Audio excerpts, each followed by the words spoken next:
사부작 전래동화 효녀 심청이.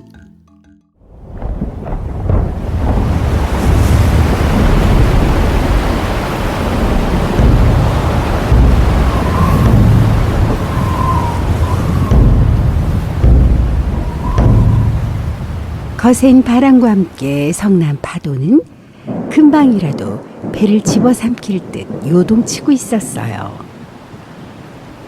심청낭자, 꾸물거릴 시간이 없어. 이제 인당수에 뛰어들어야 할 시간이오. 어서요.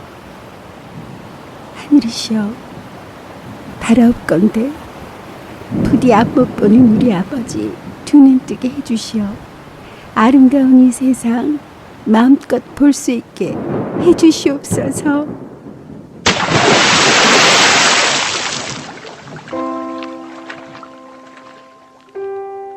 황해도 항주에서 앞을 볼 수 없는 맹인 심학규의 딸로 태어난 심청이.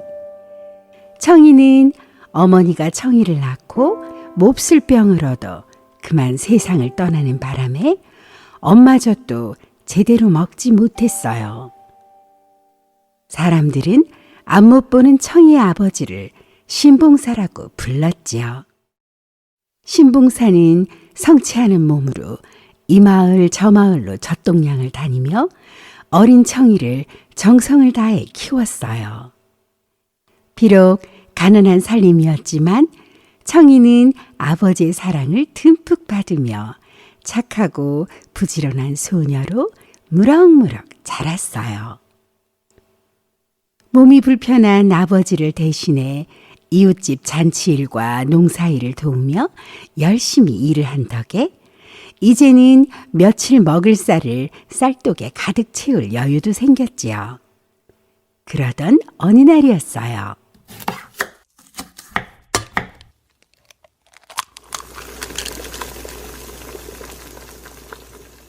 아버지, 오늘은 일이 늦게 끝나서 저녁상이 늦었네요. 배 많이 고프시죠? 얼른 저녁 드세요. 아휴. 어쩐 일인지 신봉사는 청이가 차린 저녁상은 쳐다보지도 않고 한숨만 쉬는 것이었어요. 아버지, 무슨 일이라도 있으셨어요? 한참을 머뭇거리다 신봉사는 청이에게 이런 얘기를 했어요. 저녁이 다 되어가도 네가 오지 않길래 걱정이 되어 있을 수가 있어야지. 그래서 내 너를 마중 나가던 길이었는데 그만 발을 헛디뎌 개울에 빠지고 말았단다. 다친 데는 없으세요? 때마침 지나가던 스님이 고맙게도 물에 빠진 날 구해주신 덕분에 다행히 다친 데는 없었구나. 그런데 그 스님이 부처님께 공양미 300석을 바치면 내가 눈을 떠서 세상을 볼 수 있을 거라 하시길래 뭐에 홀린 것 마냥 나도 모르게 그만 그렇게 하겠다고 덜컥 말해버렸지 뭐냐. 어린 네가 고생해서 겨우 입에 풀칠만 하는 처지에 당장 사흘 후에 공양미 300석을 무슨 수로 바친다니. 눈을 뜰 수 있다는 말에 이 애비가 잠시 정신이 나갔었나 보구나. 아이고 청아, 이 일을 어쩌면 좋으냐. 아버지가 앞을 볼 수만 있다면 무엇이든 해드리고 싶은 청이었지만 남의 집 품팔이를 해서 겨우 살아가는 가난한 형편에 공양미 300석을 구하는 것은 결코 쉬운 일이 아니었어요. 공양미 300석, 공양미 300석. 당장 사흘 후에 공양미 300석을 무슨 수로 마련하지? 어떡해. 다들 그 소식 들었어? 우리 마을에 처녀를 살아다니는 뱃사람 얘기 말이야. 먼 바다에 인당수라는 곳이 있는데 거기만 지나가면 폭풍우가 몰아치고 파도가 어찌나 심한지 처녀를 바다에 제물로 바쳐야지만 무사히 배가 지나갈 수가 있대 글쎄. 돈은 얼마든지 달라는 대로 주겠다고 하면서 처녀를 구하러 다닌다는데 아유, 정만금을 준다고 해도 대체 거길 누가 가겠어? 안 그래? 빨래터의 아낙네들이 하는 얘기를 우연히 듣게 된 청이는 그 길로 물어물어 처녀를 사러 다닌다는 뱃사람들을 만나러 갔어요. 그리고 결심한 듯 뱃사람들에게 공양미 300석에 스스로 인당수에 바쳐질 재물이 되기로 약속을 했어요. 뱃사람들은 선뜻 재물이 되겠다고 찾아온 청이의 마음이 바뀌면 어쩌나 싶어 마음을 졸였어요. 낭자, 내일 아침 일찍 집으로 데리러 갈 테니 공양미 300석은 걱정하지 마시오. 다음 날 아침 뱃사람들이 약속한 대로 청이를 데리러 집으로 찾아왔어요. 아침 일찍부터 누가 왔나? 여보시오, 걔 누구요? 아버지, 실은 공양미 300석을 받기로 하고 인당수 제물로 제 몸을 팔아 이제 저는 떠나야 해요. 못난 딸 걱정일랑을 마시고 그간의 고생은 잊으시고 밝은 세상 보시면서 부디 행복하게 사세요. 아니 청아, 이게 무슨 날벼락 같은 말이냐? 네가 재물이 되다니, 아이고 네가 떠난다니. 못 간다 못 가. 세상 천지 어떤 아비가 지 눈 뜨겠다고 자식을 사지로 내몬단 말이냐. 자식 죽게 만들고 눈 뜨는 게 다 무슨 소용이란 말이냐. 마누라 죽고 하나뿐인 자식마저 저승으로 보내면 내 사람 못하겠냐. 이놈들아, 데려가려면 차라리 나를 데려가라.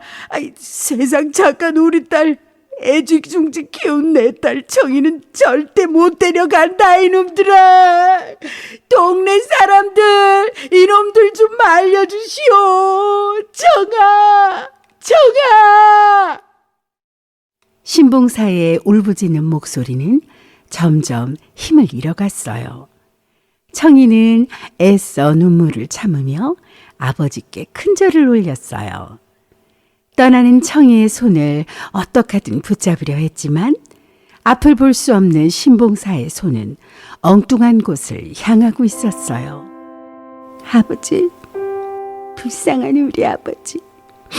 앞 못 보는 눈으로 그동안 얼마나 힘들게 사셨을까. 이제는 환한 세상 두 눈으로 보시면서 행복하게 사시옵소서. 청이는 넋을 잃고 주저앉은 아버지가 정신을 놓고 쓰러질까 차마 떨어지지 않는 발걸음을 겨우 내디디며 멈추지 않은 눈물을 삼켰어요. 무섭고 두려운 마음을 감추려는 듯 치마를 머리끝까지 뒤집어 쓴 청이는 마지막으로 수만 번 크게 들이쉬고는 성난 파도 속 검은 바다 위에 힘껏 뛰어내렸어요. 아버지!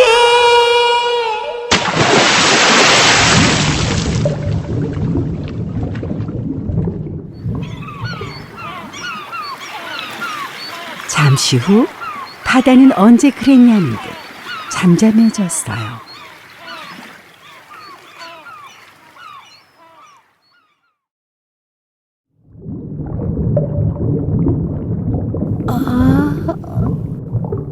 깊은 잠에 빠져있던 청이가 드디어 눈을 떴어요. 누군가 청이에게 말을 걸었어요. 이제 정신이 좀 드시는지요? 여기는 인당수 아래 바닷속 용궁입니다. 저는 용왕님을 모시는 선녀 혜신이라 하옵니다. 용궁이라고요? 혜신은 인당수에 몸을 던진 후 정신을 잃고 쓰러진 청이를 용왕님의 명으로 데려온 일이며 청이가 깨어나지 못해 잠들어 있던 동안의 일들을 빠짐없이 얘기해 주었어요. 청이가 깨어났다는 소식이 전해지자 용궁의 선녀들이 황금실로 짠 비단옷과 귀한 보석들을 들고 찾아왔어요. 태어나서 처음 보는 멋진 옷들과 아름다운 보석들을 보자 청이의 눈은 휘둥그레졌어요. 용왕님께서 청이 아가씨를 기다리십니다. 이 옷으로 갈아입고 저희를 따라오시지요. 알록달록 해초와 이름 모를 꽃들로 가득한 정원에는 밝은 빛을 내는 물방울이 피어올랐고 용궁의 긴 복도를 따라 붉은 보석, 푸른 보석이 가득 박힌 방에는 기둥마다 커다란 용의 모양이 새겨져 있었어요. 두리번 사방을 살피던 청이는 이 모든 것이 그저 신기할 뿐이었어요. 앞 못 보는 나비의 눈을 뜨게 하려고 공양미 300석에 자신의 몸을 바친 너의 효심이 하하 참으로 지극하구나. 바다도 감동시킨 너에게 내 큰 상을 내릴 터이니 어서 말해보도록 하여라. 아래옵기 황송하오나 저는 큰 상도 필요 없고 이렇게 좋은 옷도 보석도 필요하지 않습니다.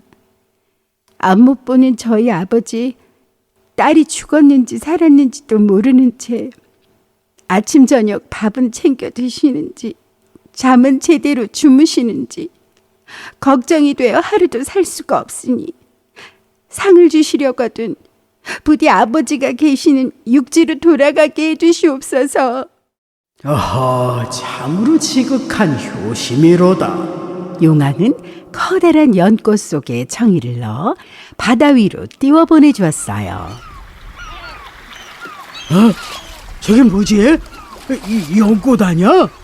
고기잡이를 하던 어부들이 인당수에 떠있는 커다란 연꽃을 발견했어요. 연꽃잎은 반짝반짝 빛이 났고 세상 그 어디에서도 맡아보지 못한 향기가 났어요. 어부들은 예사롭지 않은 꽃이라 생각하고 조심조심 배 위에 실어 임금님께 가지고 갔어요.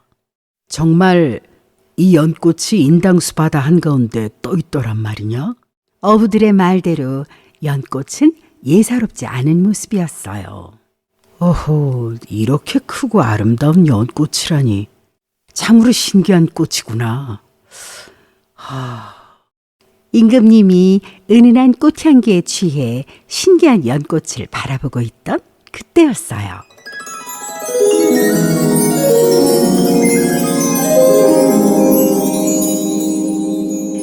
연꽃을 감싸고 있던 꽃잎이 하나둘 벌어지더니 그 속에서 어여쁜 처녀가 앉아있는 것이었어요. 아니, 연꽃 속에 사람이 있다니 참으로 신기한 일이 아닐 수 없구나.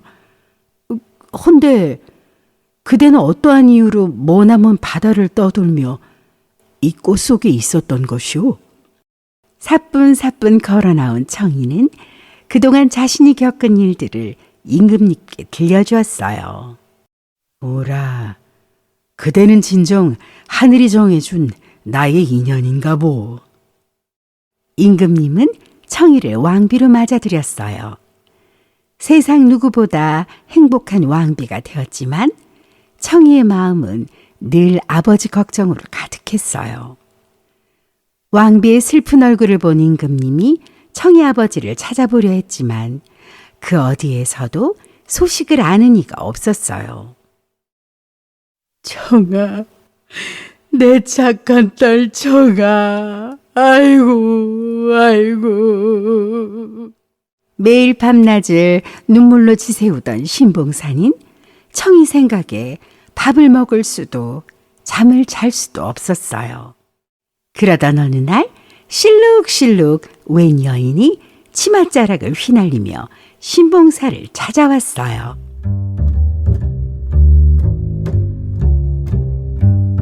아이고, 착한 딸을 그리 보내고 얼마나 상심이 크시오, 그래.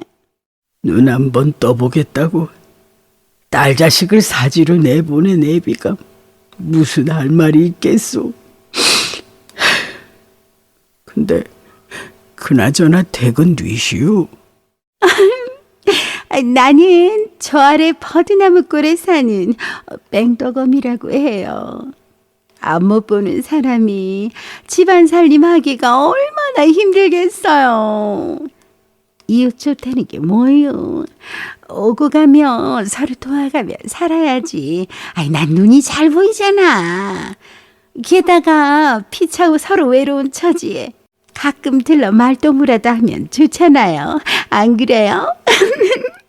땡덕어미는 청소며 빨래며 살림살이를 도와준다는 핑계로 신봉사의 집을 제 집처럼 드나들기 시작했어요. 어제 지나가다가 우연히 신봉사를 만났는데 아이고 거지꼴도 그런 거지꼴이 없더라고. 아유 뺑덕엄이랑 혼이 난다길래 잘 사나 보나 했는데 아이고 행색이 말이 아니더라고. 아이고 마 형님 말도 마이소. 그 청이 인당수 갈직에 뱃사람들이 돈이랑 곡식이랑 더 챙겨준 거 있다 아닙니까?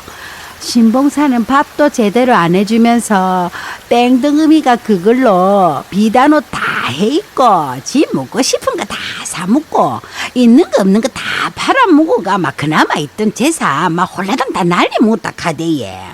아이고 어쩌노 신봉사 불쌍해서 어쩌노. 사실 뺑덕어미는 처음부터 신봉사의 재물을 노리고 찾아온 것이었어요.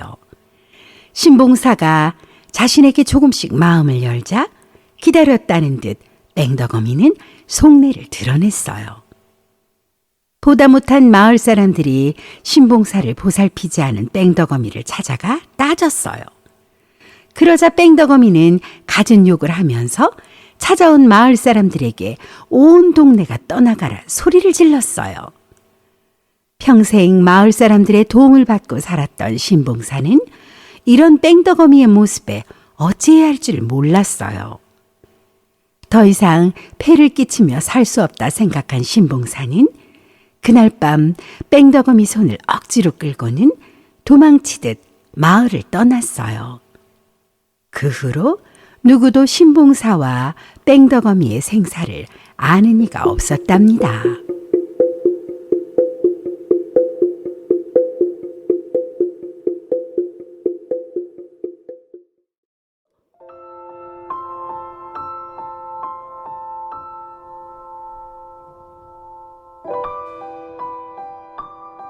안 못 보는 우리 아버지, 식사는 잘 챙겨 드시는지, 아침 저녁 바람이 찬데 옷은 따뜻하게 챙겨 입고 사시는지.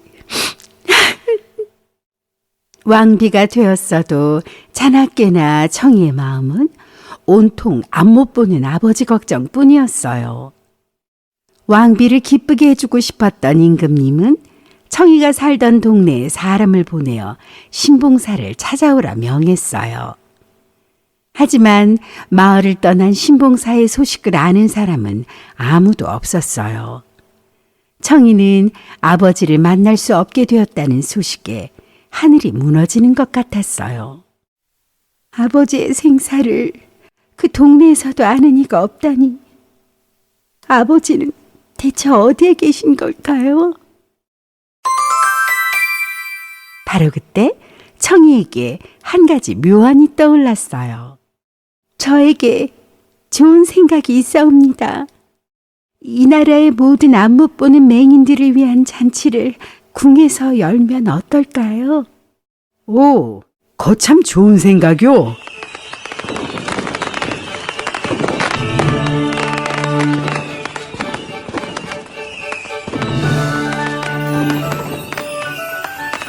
얼마 후 온 나라에 안 못 보는 맹인들을 위한 잔치가 열린다는 소식이 퍼졌어요.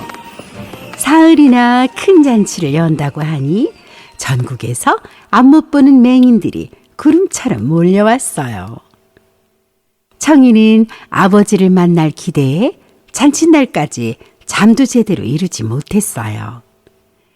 설레는 마음으로 아버지를 만날 날만 기다리던 청이는 잔치가 시작되고 하루가 가고 또 하루가 지나자 점점 걱정이 되기 시작했어요. 오늘도 아버지는 오시지 않으셨네. 도대체 어디에 계신 걸까? 설마 내가 떠난 후로 슬픔을 못 이겨 병으로도 돌아가신 건 아니겠지? 아니야, 아닐 거야. 그렇다면 혹시 부처님이 두 눈을 뜨게 해주셔 이제 더 이상 맹인이 아니신 건 아닐까? 이제 내일이면 이 잔치도 끝날 텐데. 아버지, 대체 어디에 계시는 것이옵니까? 어느덧 사흘간의 맹인잔치 마지막 날이 되었어요. 궁궐마당을 가득 채운 맹인들은 처음 먹어보는 맛난 음식과 술을 먹고 마시느라 시녀들을 거느리고 나타난 왕비의 행렬을 눈치채는 이가 아무도 없었어요. 하지만 한쪽 구석에 누더기 옷을 걸치고 다 떨어진 집신을 신은 초라한 모습의 늙은 맹인만은 그렇지 않았어요.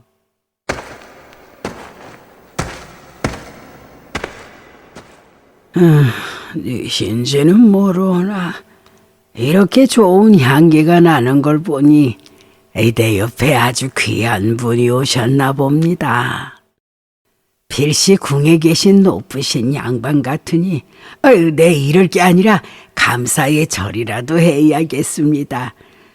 저는 황해도 황주가 고향인 심학규라고 하옵니다. 늙은 맹인은 불편한 몸을 일으켜 세우며 향기가 나는 방향으로 큰 절을 올렸어요. 아버지, 살아 계셨군요.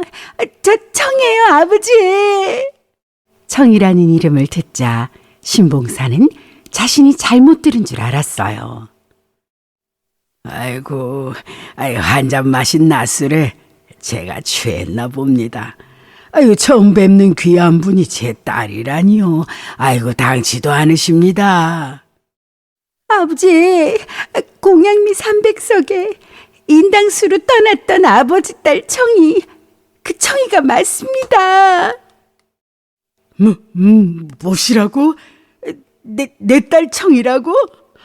아이고 청아, 아이고 청아, 어디 내 딸이 맞는지 어디 한번 만져보자. 신봉사는 울고 있는 청이의 얼굴을 더듬어 만져봤어요. 동그랗게 솟은 이마, 오똑한 코, 도톰한 입술. 꿈에도 그리던 딸 청이가 분명했어요. 아이고 맞구나. 내 딸 청이가 맞구나. 네가 살아있었구나. 보자. 어디 내 딸 얼굴 좀 보자.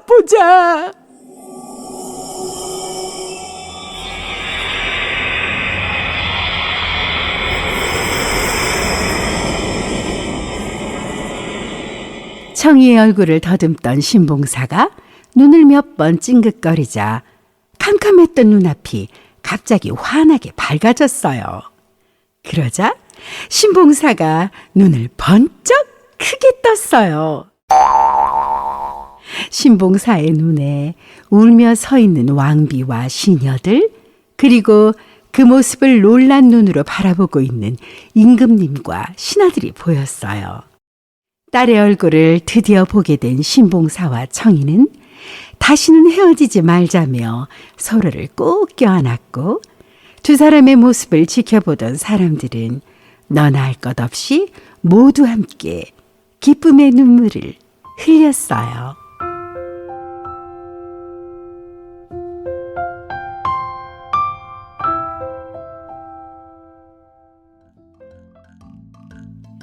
사부작 전래동화 효녀 심청이 끝!